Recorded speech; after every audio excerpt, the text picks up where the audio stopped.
All right, we're going to use the properties of inequalities to solve some linear inequalities. So let's look at this first one.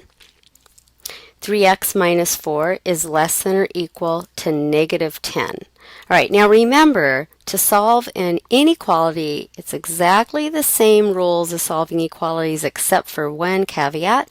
When you multiply or divide by a negative number, both sides of the equation by a negative number, then you have to switch the inequality. Only when you multiply or divide by a negative number. All right, so how will we solve this? We solve it similar to an equation, and I see 3x minus 4. If that was an equal sign, we would add 4 to both sides, and I'm just going to write over here what I'm doing. I'm adding 4, so I'm not even multiplying or dividing by anything, so we can keep the inequality as is to get 3x is less than or equal to negative 6. All right, next thing I want to solve for x, I'm going to have to divide both sides by 3. I divided both sides by 3. Okay, that's okay. You could always multiply or divide by a negative number and preserve the solution set. So this is x is less than or equal to negative 2. All right. So remember, this means there are a lot of solutions, right? So let's see if there's 0, and let's say there's 2, and here's negative 2. All right, it says x is less than or equal to negative 2. So that means that 2 is a solution, and numbers to the left of 2 are also solutions. So I could put a dot on negative 2 because that's part of the solution, as well as go to the left. So this represents infinitely many numbers as solutions. You can't list them all, right? Like there's negative 3, negative 4, negative 2.5, etc. Okay, now what we want to do is check this and make sure we've got it going the right direction, and to make sure really the dot should be at negative 2. So it's really a two-step process to check it.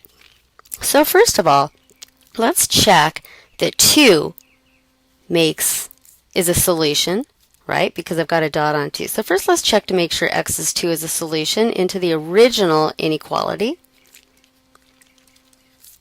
All right, so what we're going to do is plug in 2 for x.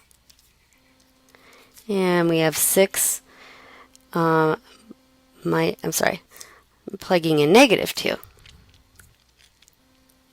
So that's going to be negative 6 minus 4. And negative 6 minus 4 is negative 10, and the other side is negative 10. And what I want to make sure that 10 is less than or equal to negative 10. Actually, it's equal, right? It says it could either both sides could be equal, or the left side has to be less than the right-hand side. So 2 is certainly a solution. Now, we also have to check that a number to the left of 2 is a solution, or we could check that a number to the right of 2 is not a solution. You could do it either way. So let's continue. All right, let's say the original problem again was 3x minus 4 is less than or equal to, I think it was negative 10. All right, so let's check that some number to the right is not a solution. I usually like to check 0 because it's super easy to plug in for x. So x equals 0 should not be a solution, right? Keep that in mind. It should not be a solution. So let's check 0. I'm just going to plug in 0. So we have 3 times 0 minus 4. Negative 4 on this side. On the right side is negative 10. And negative 4 is less than negative 10? No, negative 4 is bigger. Perfect. We didn't want it to be a solution. So it's good that the solution set is not going through 0. So therefore, this is the correct solution. So this is just the check.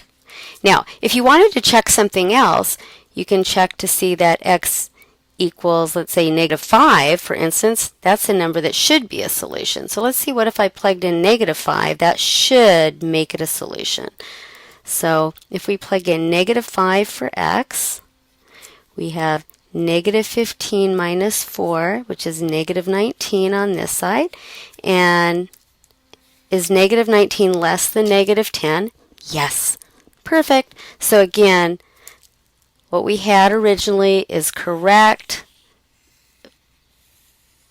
right here. X is less than or equal to -2, and if I were to ask to graph it, this is what it would look like.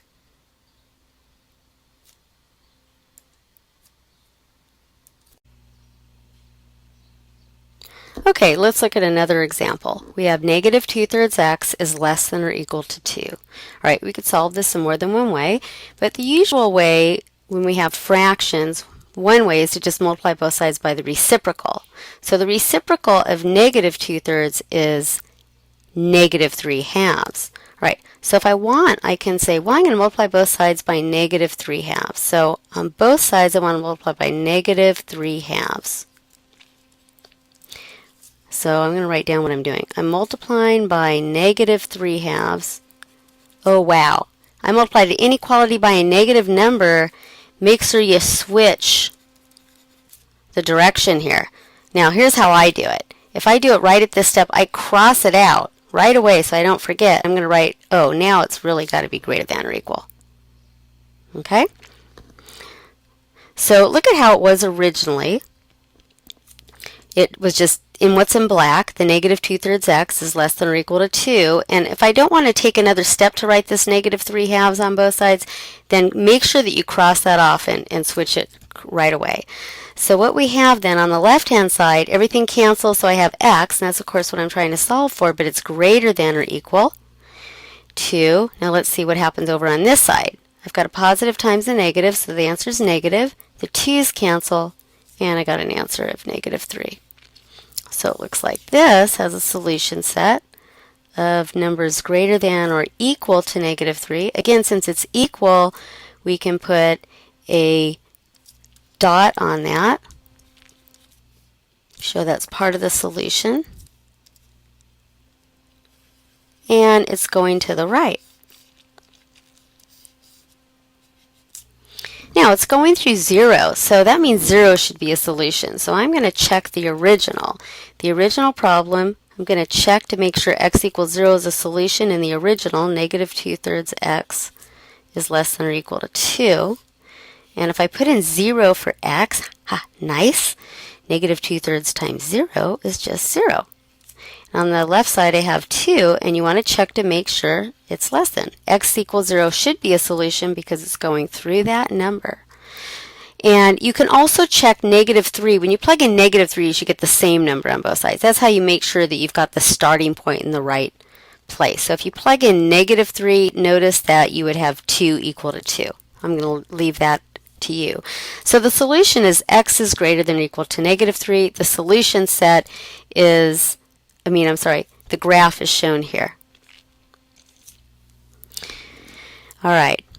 Now, I'm going to show you what would happen if you, instead of doing it on this same step, you had gone ahead and took a second step before you multiplied by -3/2. Okay, instead of right at that point doing it times -3/2, you could just always come down to the next spot and multiply both sides by -3/2. It's a little bit less messy, and then at the same time you're going to write the greater than or equal at that point. And then you would have this times both sides by 2, and you would still get the same answer, x greater than or equal to 3. Last way to do it, -2/3 x less than or equal to 2. You could just take the opposite of both sides, so that's a positive 2/3, but that means you also have to change the directions at the same time, just like we did with inequalities, with equations, and then solve it. There are some other approaches you could use to solve this inequality. One is to simply multiply both sides by the least common denominator, since there's a fraction involved.